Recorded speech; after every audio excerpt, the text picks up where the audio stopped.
Assalamualaikum warahmatullahi wabarakatuh. Waalaikumsalam warahmatullahi wabarakatuh. Alhamdulillah ya Pak Sudur, kita sudah sampai pada tahap pasca observasi. Setelah kemarin kegiatan hari Sabtu itu double, pra observasi, observasi. Jadi sekarang kita pada tahap pasca observasi. Jadi sebelum kita lakukan percakapan, tujuan kita untuk melakukan kegiatan pasca observasi ini mengevaluasi dan merefleksikan sejauh mana kemarin proses pembelajaran pada hari Sabtu kemarin. Santai saja Pak Sudur. Jadi gimana perasaannya Pak Sudur terkait jalannya kegiatan observasi kelas kemarin? Terima kasih waktunya kepada kami. Perasaan kami ketika observasi kami itu sangat bahagia sekali. Kenapa? Karena selama ini kita itu mengajar, kalau tidak ada observasi ini seakan-akan kurang diperhatikan. Dengan adanya observasi dari model itu, kita itu tambah semangat, tambah ingin tahu, karena adanya observasi tersebut. Sangat bahagia sekali. Ini kita bisa mengembangkan lagi. Dan kalau saya ini sering-sering observasinya. Baik, terima kasih ya Pak Sudur untuk semangatnya. Mudah-mudahan semangatnya Pak Sudur ini bukan cuma ke Pak Sudur saja, membawa juga semangatnya ke teman-teman yang lain. Kemudian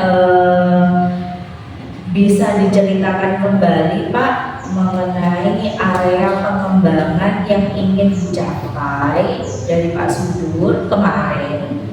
Kemudian langkah-langkah pembelajaran yang telah dilakukan Pak Sudur kemarin.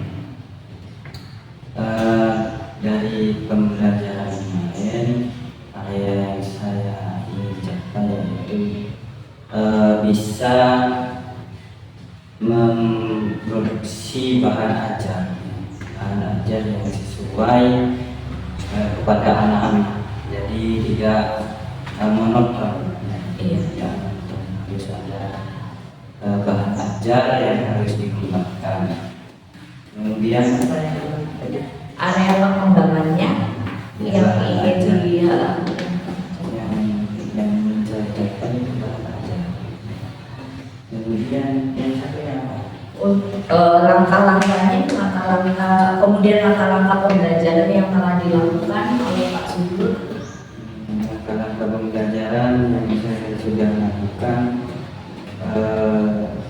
refleksinya, Langkah-langkahnya Pak Sudur. Itu kemarin itu melalui pembelajaran observasi, yang mana peserta didik itu yang pandai membaca Quran disebar kepada kelompok-kelompok yang sudah ditentukan, yang mana hasilnya itu siswa itu aktif dengan sendirinya dan kooperatif, bisa menjadi kelompok yang bisa menjadi pemimpin di kelompok tersebut. Jadi tutor persebayanya dengan temannya yang lain ya, dari lewat persebaran. Sebaliknya itu yang mana itu memimpin baca Al-Qur'annya, sedangkan yang lain mengikuti. Tentunya sesuai kaidah yang tadi. Iya, baik Pak Sudur. Untuk sejauh mana Pak Sudur area pengembangan itu tercapai atau berhasil dikembangkan? Kan Pak Sudur tadi sudah menjelaskan melalui tutor sebaya anak-anak bisa belajar aktif di kelompoknya gitu. Jadi sekarang sejauh mana area itu telah dicapai? Sejauh mana itu persentase? Bisa sudah tercapai apa masih belum, apa masih separuh-separuh? Kemarin itu alhamdulillah sudah tercapai. Anak-anak itu tidak malu menjadi tutor kepada teman sebayanya. Jadi sudah tercapai. Namun perlu dibimbing lagi, terutama mendalami bacaan Al-Quran. Sedangkan untuk anak-anak yang ini Pak Sudur, anak-anak yang masih kurang ini bagaimana untuk belajar ke temannya yang dianggap bisa? Ini bagaimana? Masih aktifkah atau mereka nunggu ditanya dulu kah? Atau mereka sudah aktif bertanya apa bagaimana? Untuk anak yang tersebut itu ya perlu bimbingan khusus dari cara pribadi, dan alhamdulillah untuk ini untuk membaca Al-Quran alhamdulillah masih istiqomah sampai sekarang, dan sampai saya buatkan rekapitulasi hafalan bersama. Jadi satu orang itu saya perhatikan tiap orang itu baca Al-Qurannya, saya sudah perhatikan satu persatu semua lunas. Nah ini contohnya rekapitulasi dari kelas 1, kelas 8 dan kelas 9, dan alhamdulillah kelas 9 hampir menyelesaikan hafalan juz 30. Iya, jadi memang anak-anak mungkin sudah kumpul sama temennya ini kan bukan di jam sekolah saja ya. Di pondok pun mereka kumpul, jadi mungkin mereka lebih interaksi, apalagi ini kan PAI dan kebetulan materinya kan membaca dengan dengan kaidah tajwid gitu ya maksudnya. Jadi kan anak-anak lebih bisa dan tidak segitu gak pahamnya seperti materi saya kan, anak-anak masih ada yang di bawah sekali kan seperti itu. Oke, baik Pak Sudur, dari materi atau area pengembangan yang telah dicapai sama Pak Sudur dan berhasil telah dicapai itu, menurut Pak Sudur adakah kendala-kendala atau kekurangan yang dihadapi pada proses pembelajaran? Alhamdulillah kita itu berbasis pondok, jadi anak-anak itu sudah 80% bisa membaca Quran. Itu syukur kita mengajar siswa itu sudah memiliki modalnya, basicnya sudah. Kendalanya itu mereka itu masih malu-malu untuk memimpin teman-teman yang lainnya, seperti bisa membaca tapi tidak dikasih. Oh, ini itu ke ranah mentalnya itu kendala dari sini. Kira-kira untuk anak yang malu-malu tersebut, Pak Sudur kira-kira mau bagaimana ini anak-anak yang masa banyak satu kelas, banyak apa presentasinya bagaimana di mata pelajarannya Pak Sudur? Mungkin anak-anak di sini itu malu-malu karena sudah jadi kebiasaan pondok. Kalau ada gurunya pasti menjaga tata keramanya gitu. Tapi itu bukan suatu halangan untuk membuat prestasi di bidang membaca Al-Quran ya. Usaha saya ini mengembangkannya harus melihat video-video yang berkenaan dengan murattal next nanti kami asal seperti itu ya Pak Sudur, memberikan gambaran ke anak-anak kalau misalnya budaya malu-malu itu ada tempatnya sendiri. Iya. Kalau masih kalau mungkin di kelas itu kan mungkin jangan deh kan gitu. Kalau mungkin di pondok atau ketemu sama ustazahnya, kalau di pelajaran kan budaya malu-malu sepertinya. Jadi ke depan ini untuk menghadapi anak-anak yang masih kurang, masih malu-malu untuk membaca itu dengan memberikan gambaran melalui video ya Pak Sudur ya. Kira-kira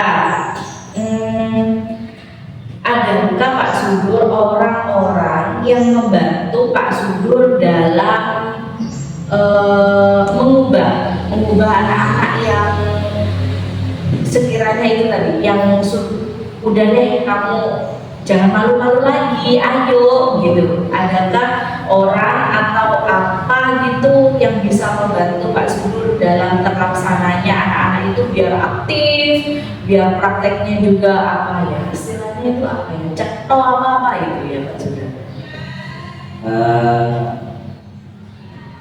Saya besar harapan terutama kepada sekolah untuk mendukung anak-anak, untuk memotivasi anak-anak dan guru-guru yang lain yang bisa mengintel anak-anak agar anak-anak itu memiliki mental yang besar, mental yang kuat agar kedepannya menjadi pribadi yang berkarakter, tidak malu-malu, ketika terjun di masyarakat harus malu-malu.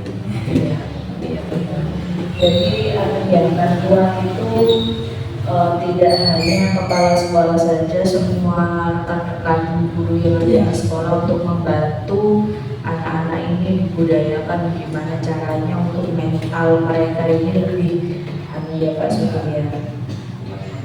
Kedepannya kira-kira kalau misalnya saya bisa berguru nih di Pak Sudur, kedepannya Pak Sudur kapan nih mulai untuk membudayakan, membiasakan anak-anak itu untuk terlatih mentalnya itu kira-kira kapan Pak Sudur? Mungkin pertemuan selanjutnya kita merefleksi pertemuan ya. Dengan media pembelajaran di ICT kita tanamkan, perlihatkan bagaimana mengasah mental dan terutama juga ketika lomba-lomba di tingkat pondok atau di tingkat sekolah lain itu diikutkan. Tapi harus dimulai dari sekolah. Dengan perlombaan tersebut kan anak-anak jadi terlatih mungkin pertemuan yang akan datang kita akan coba refleksi dan kita tontonkan merekam dari baik Pak Sudur. Oke. Harapan Pak Sudur seperti apa yang diinginkan Pak Sudur pada proses pembelajaran di kelas? Harapan saya itu yang pertama siswa itu bisa memiliki inisiatif sendiri, bagaimana mereka menangkap stimulus yang saya berikan, artinya harus peka. Anak-anak itu kalau pembelajaran seperti ini langsung sudah bergerak sendiri, itu keinginan saya. Jadi karena era sekarang beda dengan dulu, kalau dulu kan berbicara, mendengarkan, mencatat, kalau sekarang kan sudah beda. Jadi siswa itu yang mampu itu, kalau yang tidak mampu tidak apa-apa belajar, yang terutama yang mampu dulu bisa berinisiatif atau peka kepada pembelajaran yang diberikan oleh guru. Artinya, iya, artinya harapannya Pak Sudur ini artinya siswa itu mampu mencari lah ya, mencari apa sih yang ingin dipelajari besok itu dicari dulu, Ya. tidak menunggu masa ya terus-terusan dari dulu kan. Harapannya itu seperti itu ya Pak Sudur. Yang kedua itu yang paling penting itu berdasarkan akhlak ya, tata krama yang baik, karena itu ya, hasilnya itu dari pembelajaran apa hasilnya ya tata krama dari berakhlak atau berkarakter itu, karena ini merupakan juga program profil pelajar Pancasila. Karena di sini anak-anak itu beriman, bertakwa, kemudian berakhlak mulia dan bernalar kritis. Nah, itu sudah mengenai semua ya, akhlak mulia dan bernalar kritis. Ya, baik Pak Sudur. Ya mudah-mudahan apa yang menjadi tujuan dan keinginan Pak Sudur ke depannya terrealisasi ya Pak ya. Dan mudah-mudahan dalam proses supervisi akademik dari mulai tahap pra, kemudian observasi sampai pasca observasi ini bisa membuat Pak Sudur ke depannya itu tidak ragu lagi, misalnya membuat bahan ajar atau menampilkan strategi-strategi yang beragam, karena inti dari pembelajaran kita sebagai guru itu ya cuma kepada murid, berpihak kepada murid. Kemarin Pak Sudur, dari kita observasi kemarin itu ada hal-hal yang bagian yang ingin dikembangkan dari Pak Sudur yang saya catat kemarin itu. Yang pertama, keaktifan siswa dari melihat dari tutor sebaya. Kemudian yang kedua itu bagaimana aktif itu siswa dengan antar kelompok. Ya.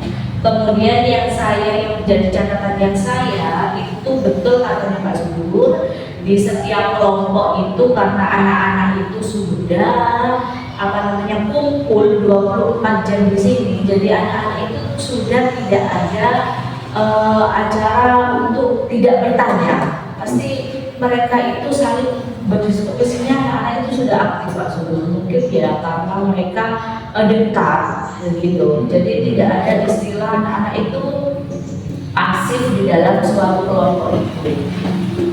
Yang jadi catatan saya itu sudah bagus. Kemudian yang sebenarnya yang kurang ditonjolkan ke anak-anak itu ketika anak-anak itu sudah dekat, tetapi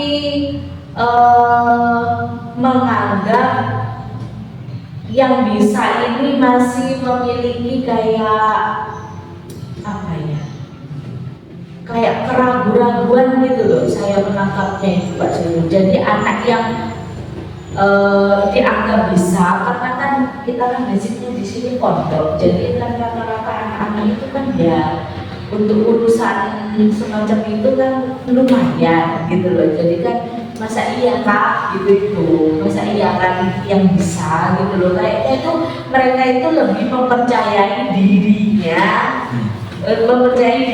daripada tutor yang ditempatkan anak-anak yang bintang ini tadi, begitu Pak Sudur.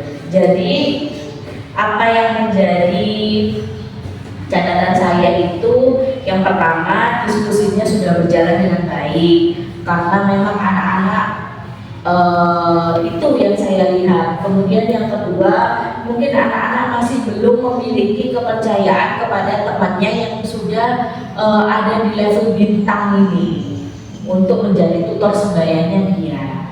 Jadi kira-kira Pak Sudur, dengan catatan saya tersebut, secara keseluruhan yang saya amati selama Pak Sudur observasi, Pak Sudur sudah menyampaikan pemantik di awal. Pak Sudur kemarin dia sudah menyampaikan pemantik di awal, menggabungkan itu dengan apa yang udah diamati dengan anak-anak. Kemudian lagi yang menjadi catatan saya kemarin, mungkin Pak Sudur lupa, tujuan pembelajaran itu belum disampaikan sama Pak Sudur. Kemudian yang menjadi catatan saya kemarin itu penilaian. Penilaian itu sama Pak Sudur disampaikan di akhir menjelang penutup. Ya, jadi yang saya tahu penilaian sama tujuan pembelajaran itu disampaikan di awal. Untuk Pak Sudur kemudian lagi dalam observasi kemarin videonya, Pak Sudur pun sudah aktif mendampingi anak-anak dalam berdiskusi baik satu kelompok maupun antar kelompoknya. Kemudian Pak Sudur juga saya lihat sudah mendorong anak-anak, meskipun disebutkan sama Pak Sudur anak-anak itu masih pesannya malu-malu, tapi di situ Pak Sudur benar-benar terlihat bagaimana mendorong untuk anak-anak bisa menampilkan bukan dirinya, menampilkan suaranya untuk terdengar keras dan jelas di situ. Itu menjadi catatan saya untuk kegiatan observasi Pak Sudur. Dan sekarang dari umpan balik yang saya berikan kepada Pak Sudur, kira-kira aktivitas pengembangan mana yang perlu Pak Sudur kembangkan? Terima kasih kepada Bu Dewi atas penilaian observasinya. Yang menjadi titik fokus dari saya yang harus dikembangkan banyak sekali. Yang pertama pembelajaran, seperti tujuan pembelajaran dan penilaian itu harus disampaikan sebelum mulai materi, gitu ya. Kemudian ketika berkelompok, siswa masih memiliki keraguan-keraguan pada tutor yang dipilih untuk memimpin pembacaan Al-Quran, dikarenakan yang lain itu merasa bisa lebih dari itu, tetapi tidak bisa kepingin siapa. Iya. Kemudian kurang kepercayaan pada tutor tersebut, dan kami kurang menghubungkan medik ya, dengan materi. Jadi yang harus kami kembangkan yaitu kami harus mengetahui kompetensi siswa di dalam kelas, semua kelasnya, siapa yang sudah bernilai A dalam A, B atau C.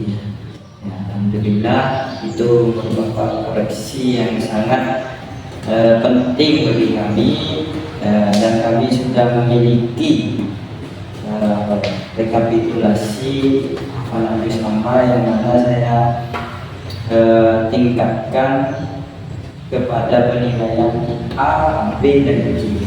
Ini mungkin saya kurang melihat rekap ini. Siapa yang sudah mampu membaca Quran dengan nilai A sudah ada sebenarnya, tapi kami kurang memeriksa. Yeah. Siapa yang pantas menjadi tutor, begitu ya. Kemudian langkah-langkah. Enggak. Tadi aktivitas pengembangannya yang sudah disebutkan sama Pak Sudur, ya dari umpan balik saya tadi. Yang pertama, tujuan pembelajaran disampaikan di awal. Mungkin Pak Sudur lupa. Yang kedua, penilaian juga disampaikan di awal juga Pak Sudur ya. Yang ketiga, ini menghubungkan dari kompetensi yang sudah dilihat, direkap, itu kemudian bisa digabungkan kepada anak-anak di dalam satu kelompok itu. Begitu Pak Sugeng. Itu untuk aktivitas pengembangannya. Apa perlu ditambahin gitu? Ada yang sudah cukup ya. Untuk tujuan yang tidak dicapai dari aktivitas tersebut apa Pak Sugeng? Tujuan yang bisa dicapai dari aktivitas tersebut, yang pertama tadi mampu membaca Al-Quran sesuai kaidah dan tajwid. Kemudian yang kedua, semua siswa bisa bekerja sama dalam berkelompok, yaitu strategi kooperatif ya. Strategi kooperatif.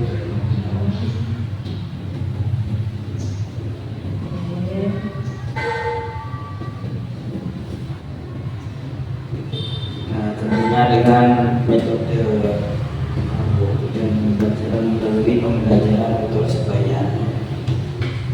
Ya, berarti ada dua ya Pak Sugeng tujuan yang ingin dicapai. Yang pertama membaca Al-Quran dengan kaidah ilmu tajwid ya. Kemudian yang kedua ini bekerja sama secara kooperatif ya. Ya. Oke Pak Sugeng, ukuran keberhasilan Pak Sugeng kira-kira dari pembelajaran yang telah dilakukan bisa dikatakan berhasil jika anak-anak itu yang bagaimana Pak Sugeng? Ukuran dari saya Ya. dikatakan berhasil apabila dalam kelompok tersebut bukan cuma menilai orang, tapi kekompakan kelompok dan juga tidak terfokus pada tutornya. Sekiranya kalau memang tutornya keliru, anak-anak yang lain itu bisa mengoreksi, tidak ada itu keberhasilan itu aktif dalam kelompoknya itu. Ya, kemudian yang penting juga cara membacanya. Kemudian cara membaca Al-Quran.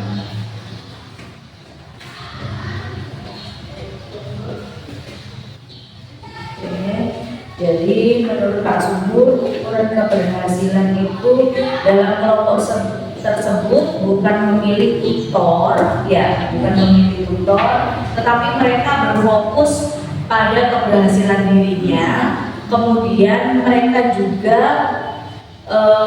aktif dalam kelompok, aktif dalam kelompoknya. Kemudian yang kedua, ukuran keberhasilan itu melihat dari cara membaca Al-Quran, cara membaca Al-Quran yang sama. Oke, dari kegiatan proses pembelajaran, adakah pendukung Pak Sugeng atau orang-orang yang mendukung agar proses pembelajaran itu bisa seperti yang ingin dituju sama Pak Sugeng? Ya, ada, terutama saya berharap kepada guru yang lain juga mendukung pada pembelajaran yang saya perlihatkan di kelas di guru-guru yang lain.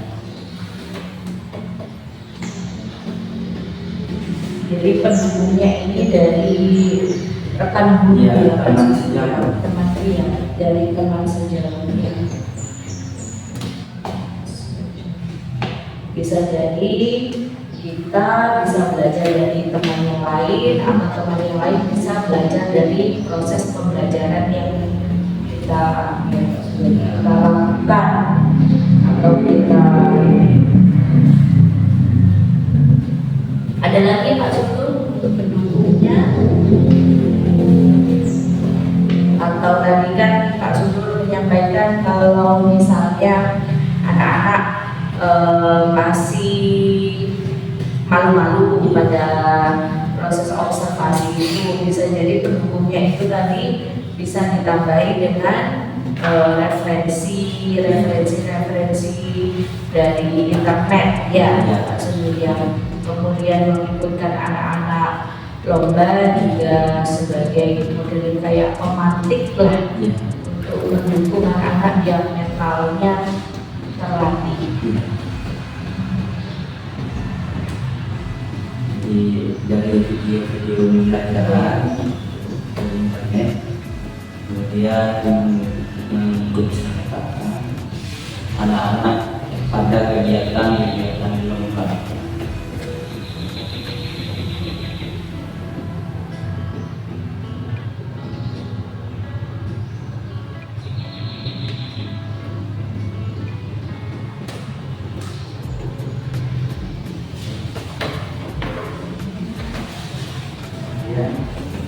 Kemudian jika yang telah disampaikan tadi sama Pak Sugeng, jika akan dilaksanakan itu waktu yang paling tepat itu kapan Pak Sugeng? Pertemuan yang akan datang Berarti segera ya. segera mungkin. Tapi saya juga dari referensi saya pribadi, saya akan belajar di platform PMM Ya. saya tidak punya akun yang walaupun masih buka-buka dan download modul, tapi aktif juga membuka PMM platform pendidikan ajar, kemudian aktif di MGMP. Karena itu juga di sana akan musyawarah bagaimana membuat bahan ajar, bagaimana strategi pembelajaran juga dibahas di situ. Yang kurang saya itu di webinar masih belum bisa laksanakan masing-masing. Jadi waktunya ini kapan dari Pak Sugeng sesegera mungkin ya, pertemuan akan datang.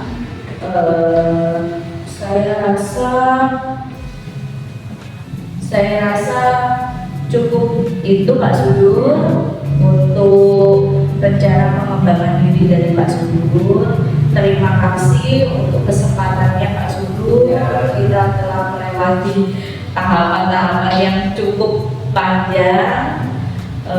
Terima kasih sekali lagi saya ucapkan Pak Sugeng. Semoga pertemuan kali ini bisa menjadikan pengalaman buat saya, terutama juga pengalaman untuk kita untuk bagaimana kita berproses dalam pembelajaran itu jauh lebih baik dari yang kemarin.